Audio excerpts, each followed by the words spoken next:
Saya sebutkan bahwa bid'ah ini sangat berbahaya. Benalu yang merusak pohon. Bid'ah ini merusak agama. Jadi banyak orang mengaku, mereka mengatakan bahwa mereka mengikuti Ahlussunnah wal Jamaah. Kenyataan mereka berbuat syirik. Mereka menyembah-nyembah kubur, mengajak orang untuk menyembah kubur. Ini syirik. Meminta kepada wali, kiai, habib, dan yang lainnya. Meminta ke kubur mereka, datang ke kubur mereka. Ini syirkun akbar. Tawasul kepada mereka, ini bid'ah. Tidak boleh. Kemudian mereka juga melakukan perbuatan-perbuatan bid'ah yang banyak sekali. Tapi mereka mengakunya Ahlussunnah wal Jamaah. Kalau mereka Ahlussunnah wal Jamaah, mereka anti kepada bid'ah. Anti syirik. Jauh dari perbuatan syirik. Menolak semua perbuatan syirik. Dan menolak jalan-jalan yang membawa kepada kesyirikan. Menolak segala macam perbuatan bid'ah. Dan bid'ah ini sangat berbahaya. Di zaman Nabi belum ada bid'ah. Sama sekali belum ada bid'ah di zaman Rasulullah SAW. Belum ada bid'ah sama sekali. Putih bersih kata Nabi, taraktukum ala mithlil bayda lailuha kanahariha la yazighu anha ba'di illa halik. Aku tinggalkan kalian dalam keadaan putih bersih. Islam ini putih bersih. Tidak ada bercak syirik, tidak ada bercak bid'ah, tidak ada sama sekali putih bersih. Tidak ada khurafat. Bersih. Malamnya seperti siangnya. Dan barang siapa yang menyimpang dari jalan yang lurus ini, yang putih ini, pasti binasa. Jadi Islam ini Rasulullah tinggalkan dalam keadaan bersih.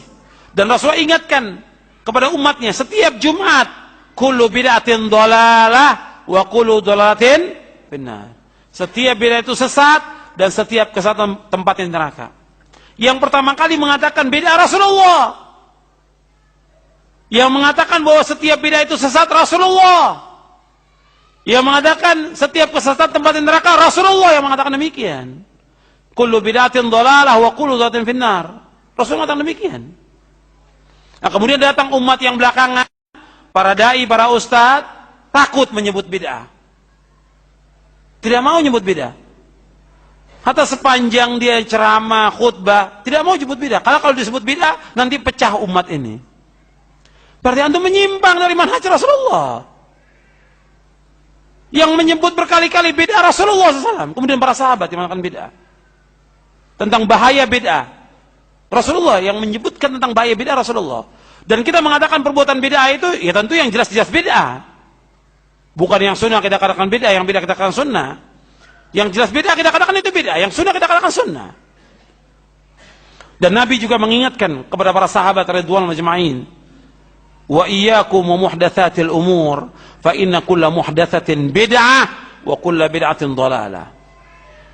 Nabi mengatakan, aku ingatkan kalian, jauhkan diri kalian dari setiap perkara-perkara yang baru, karena setiap yang baru adalah bid'ah dan setiap bid'ah adalah sesat. Setiap bid'ah sesat. Jadi nggak ada bid'ah itu yang tidak sesat. Dan dalam Islam tidak ada istilah bid'ah hasanah, tidak ada dalam Islam. Yang mengatakan semua bid'ah adalah sesat Rasulullah. Yang mengatakan semua bid'ah adalah sesat adalah Rasulullah. Dan Rasulullah bersabda dengan bahasa yang fasih, bahasa Arab yang fasih, bahwa setiap bid'ah sesat itu Rasulullah berkata demikian. Bentar begini Ustaz. Wahabi tidak mengikut Al-Quran dan hadis, artinya Wahabi kafir kan? Lantas Wahabi tidak mengikuti Al-Quran dan hadis alias kafir.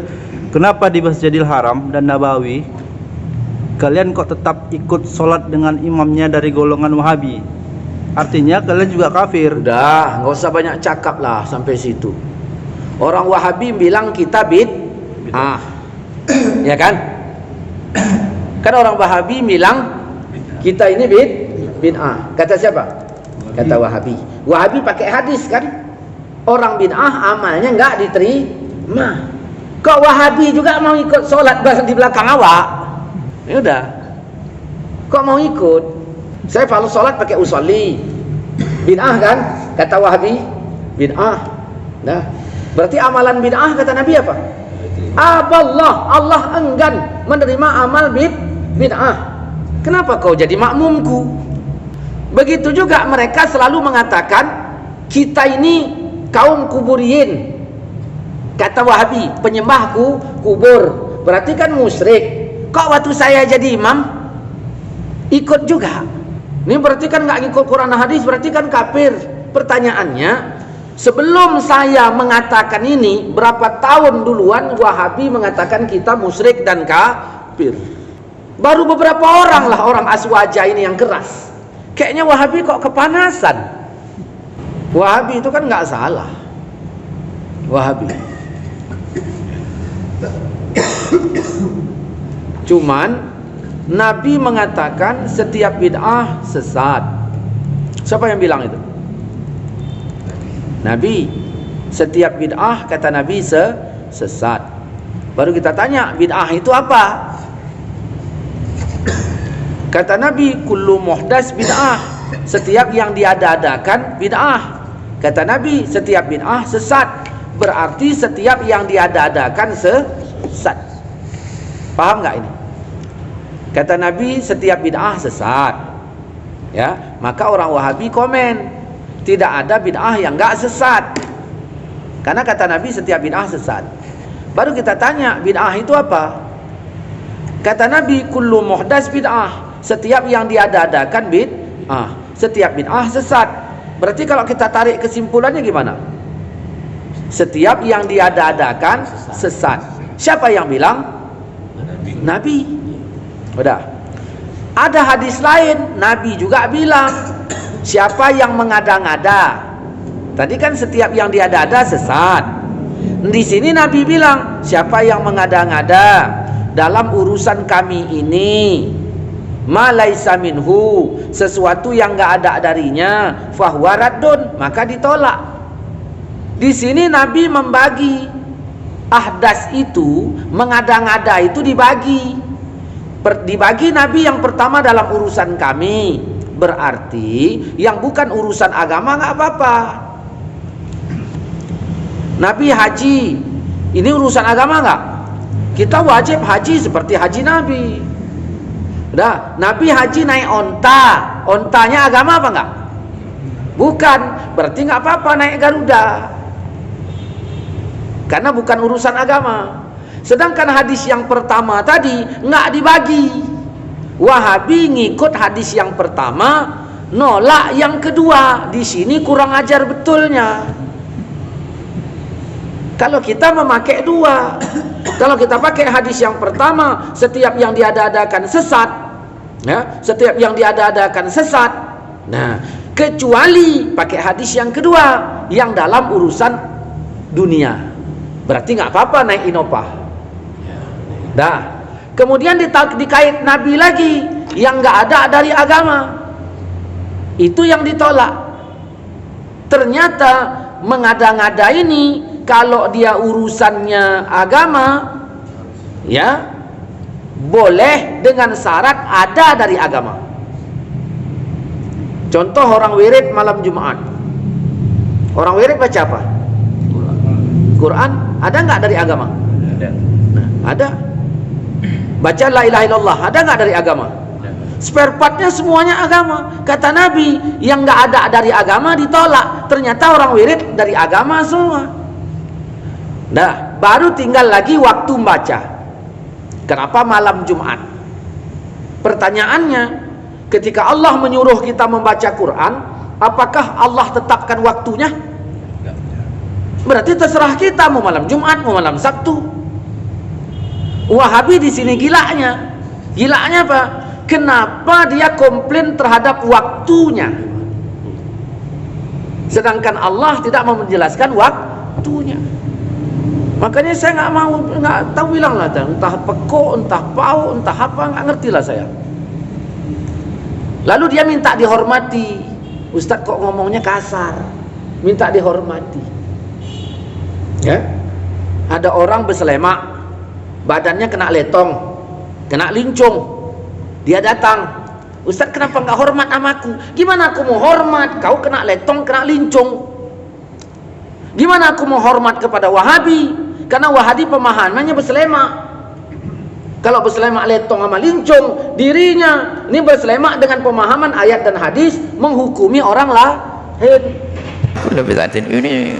Ini ringan masalah yang tidak perlu dipanjangkan itu kan, yang biasanya orang yang qasirul faham, ya jangan ribut, jangan ikut-ikutan sama orang yang suka meributkan.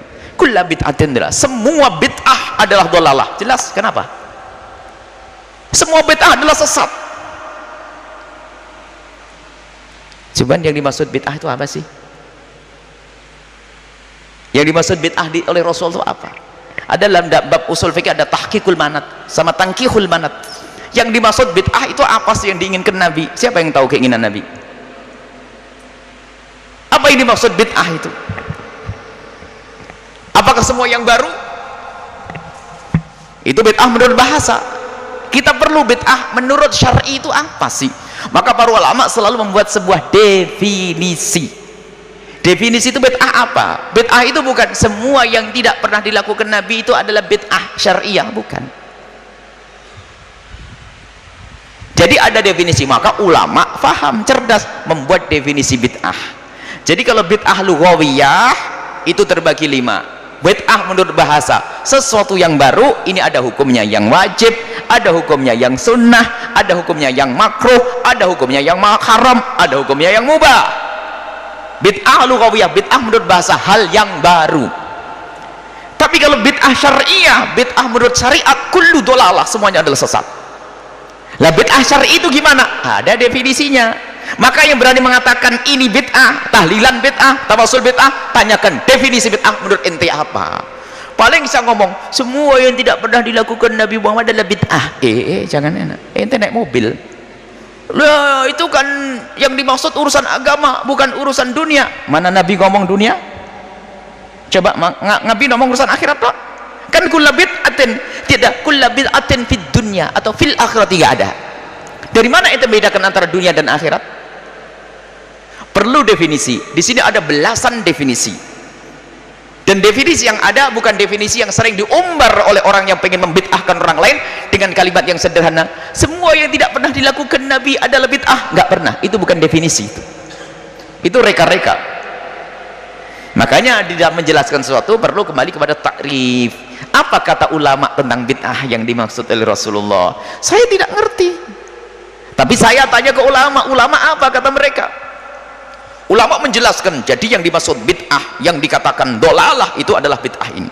Kalau bid'ah menurut bahasa jelas, Ibnu Hajar al-Asqalani mengatakan ada bid'ah yang sunnah, sesuatu yang baru. Lihat pengumpulan mushaf Sayyidina Uthman zaman Sayyidina Uthman bin Affan, pembuatan kantor pada zaman Sayyidina Umar bin Khattab, apalagi tarawih Sayyidina Umar adalah secara bahasa adalah bid'ah. Nikmatil bid'atu hadhihi, sampai Sayyidina Umar mengatakan sebaik bid'ah adalah ini, sebaik-baik bid'ah. Loh, kok ada sebaik-baik bid'ah?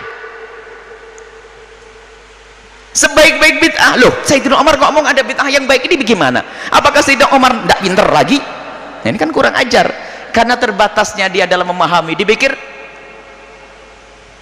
nggak bisa dibedakan antara bid'ah menurut bahasa dan bid'ah. Sayyidina Umar nikmatil bid'atu, bid'ah secara bahasa, sesuatu hal yang baru yang menarik, ya ini loh, bukan bid'ah syariah.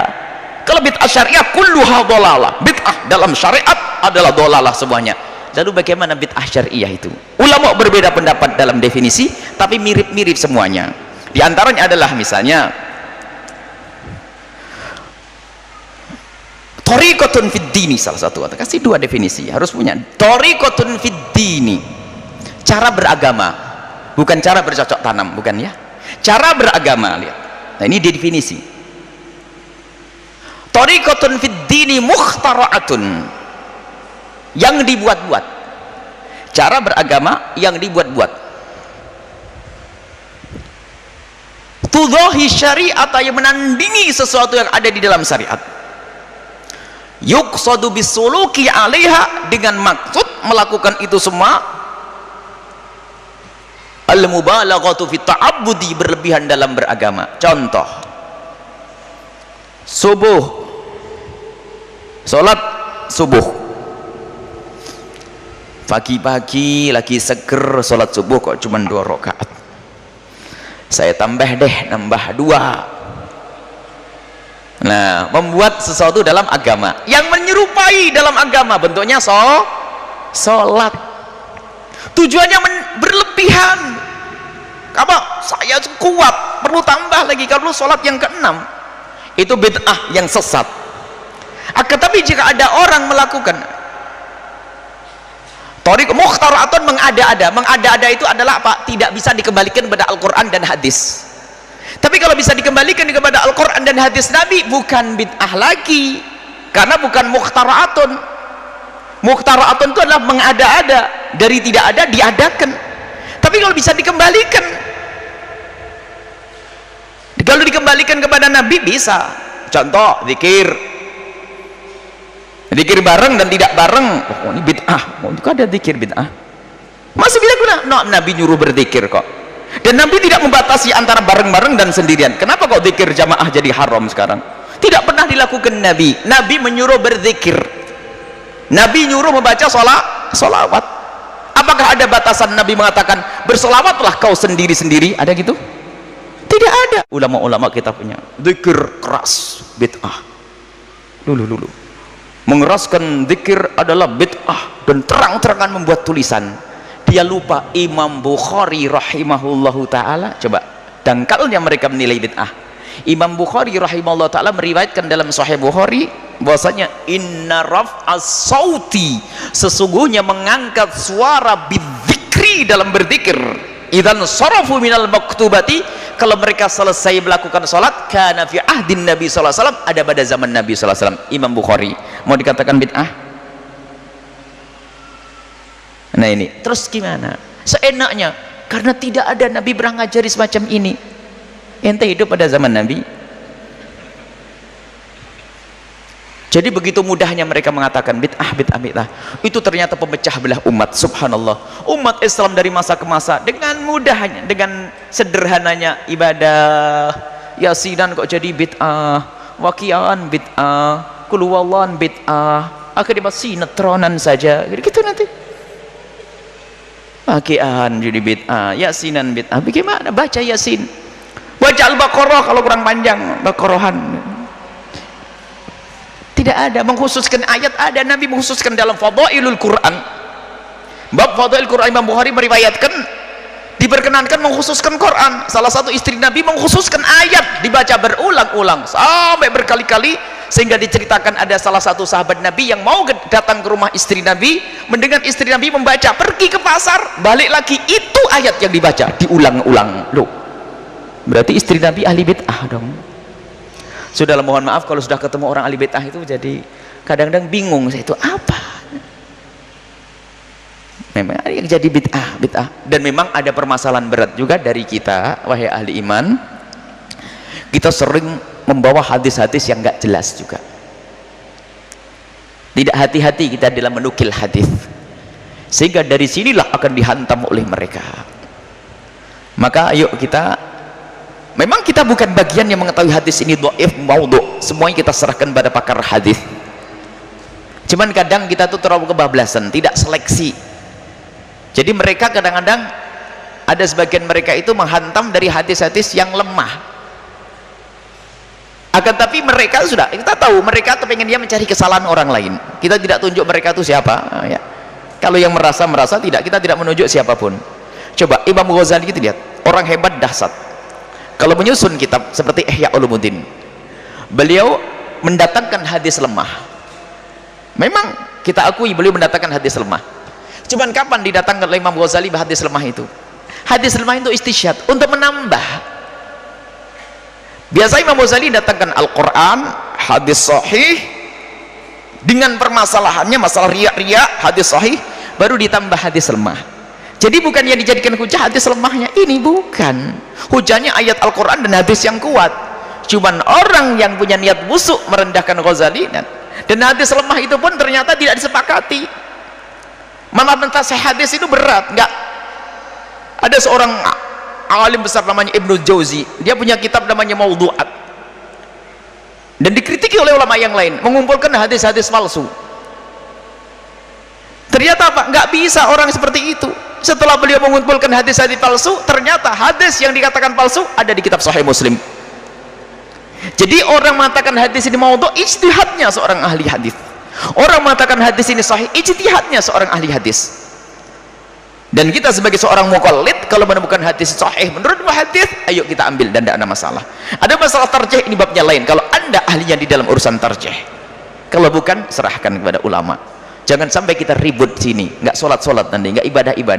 Orang sudah pada zikir ribuan kali, kita masih ribut bid'ah atau bukan bid'ah, bid'ah atau bukan bid'ah. Orang sudah sampai kepada Allah, kita masih di meja diskusi belum beres-beres. Ya, ayo kita sederhana, masalah bid'ah adalah masalah entengnya. Kalau mau dijelaskan satu persatu boleh lah, ya. Atau satu persatu. Bahkan kita ingin kepada saudara-saudaraku yang aku cintai, yang biasa membid'ahkan khususnya amalan-amalan kami ini amalan kami, amalan Al-Bahjah Group ini, kalau ada yang bid'ah datang ke rumah didiskusikan yang baik, nanti dikasih makan yang enak, nggak ada racunnya. Kalau seandainya kedatangan Anda harus pakai uang, saya kasih duit. Bismillahirrahmanirrahim. Alhamdulillah Rabbil Alamin. Wassalatu wassalamu ala sayyidil mursalin wa ala alihi wa sahbihi ajma'in. Amma ba'du. Sahabat muslim yang memuliakan Allah, kita pada saat yang sangat mulia ini akan membahas sebuah hadis yang sering menjadi permasalahan di tengah masyarakat, yaitu hadis mengenai bid'ah. Nabi SAW pernah bersabda dalam hadis Muslim, "Iyyakum wa muhdatsatil umur." Hendaklah kamu menjauhi muhdatsat. Apa arti muhdatsat? Sesuatu yang baru. Umur, perkara-perkara. Umur di sini tidak semua perkara-perkara yang baik dunia atau akhirat, tidak, tapi ini hanyalah masalah keagamaan. Berikutnya beliau mengatakan, wa kullu muhdatsatin bid'ah. Setiap yang muhdatsah, yang baru dalam persoalan agama adalah bid'ah. Di dalam riwayat Imam Tirmizi menyebutkan tambahannya bahwa Nabi SAW bersabda, sungguhnya setiap muhdatsatin bid'ah wa kullu bid'atin dhalalah. Setiap yang bid'ah itu sesat, dan setiap yang sesat itu finnar, masuk neraka. Hadis ini berarti diriwayatkan oleh dua orang imam, yang pertama Imam Muslim, yang kedua Imam Bukhari. Sahabat muslim dimuliakan Allah, pertanyaannya, apakah benar setiap yang baru itu bid'ah? Maka coba kita lihat hadis Imam Muslim yang lain. Nabi SAW bersabda, "Man ahdatsa fi amrina haza ma laysa minhu fahuwa rad." Siapa yang membuat sesuatu hal yang baru, fi amrina haza, dalam urusan agama kami ini, ma laysa minhu, yang bukan berkaitan dengannya, laisa bukan, tidak, minhu darinya agama, darinya urusan agama ini, maksudnya bukan dari kitab, sunnah, ijma', qiyas dan lainnya, fahuwa rad, maka itu tertolak, batil. Sahabat yang dimuliakan Allah, ternyata beberapa orang memahami hadis ini dengan cara yang beragam. Yang pertama, ada yang memahami kata kullu, setiap. Kata kul berarti setiap, semua, berarti umum. Lafaz kul berarti umum. Maksudnya apa? Semua perkara baru dalam hal agama berarti bid'ah. Bid'ah itu sesat, masuk neraka. Dan ini ternyata pemahaman yang membuat sebagian orang resah. Apakah ini benar? Coba kita lihat para imam-imam kita dalam menjelaskan hadis ini. Pertama, penjelasan Imam Nawawi dalam syarah Muslim, syarah sahih hadis Muslim. Imam Nawawi ketika menjelaskan hadis ini dari hadis sahih Muslim mengatakan bahwa kata kul di situ adalah am, bersifat maksus, amul maksus. Apa arti am? Am itu umum, maksus itu khusus. Maksudnya adalah semua yang baru dalam hal agama dan tidak ada dalilnya, berarti itu adalah bid'ah. Sebaliknya, jika dia baru tapi ada dasarnya dalam agama, maka dia tidak bid'ah. Sebagai contoh, di masa Nabi orang tidak membaca Al-Quran dengan mushaf. Di masa Nabi orang tidak sekolah. Tapi hari ini kita buat sekolah. Sekolah itu berarti bid'ah. Apakah ini termasuk bid'ah yang sesat? Apakah semua orang yang kuliah, sekolah itu tersesat dan kita katakan finnar, masuk neraka? Nah, ternyata segala sesuatu yang baik dan baru diadakan zaman ini, jika diteliti, ini perkataan Imam Subki, maka dia ada dalilnya. Dalam istilah lain, Imam Subki menyebutnya bid'ah hasanah, bid'ah yang baik. Namun ternyata ada imam yang kedua yang akan kita jelaskan di sini, Imam Ibnu Taimiyah. Apa kata Ibnu Taimiyah? dalam kitab Iqtida Siratal Mustaqim, Imam Ibnu Taimiyah mengatakan tidak ada bid'ah itu yang hasanah, tidak ada bid'ah itu yang baik. Semua bid'ah itu sayyi'ah, buruk, dolalah, menyesatkan, finnar, menyebabkan orang masuk neraka. Maka Ibnu Taimiyah mengatakan semua yang bid'ah itu membuat orang terjebak masuk neraka. Kullu bid'ah itu sayyi'ah, semua bid'ah itu buruk dan menyesatkan.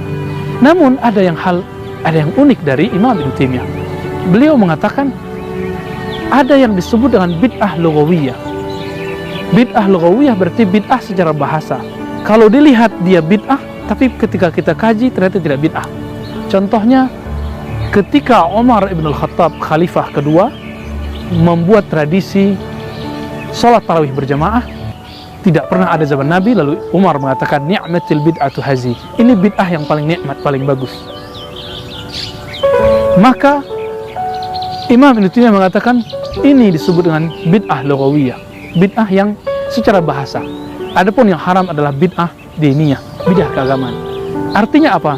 Baik Imam Nawawi, Imam Subki ataupun Imam Ibnu Taimiyah sebenarnya sepakat jika ada perkara baru tapi tidak bertentangan dengan Al-Quran, Sunnah, Ijma', Qiyas dan dalil-dalil yang lain, maka dia tidak termasuk bid'ah yang menyesatkannya. Oleh karena itu, kita jangan terburu-buru mengatakan sesuatu ini bid'ah, sesuatu ini sunnah.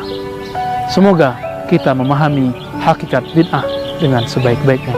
Sahabat muslim yang dimuliakan Allah, mari kita berhati-hati untuk tidak terjebak pada bid'ah. Wassalamualaikum warahmatullahi wabarakatuh.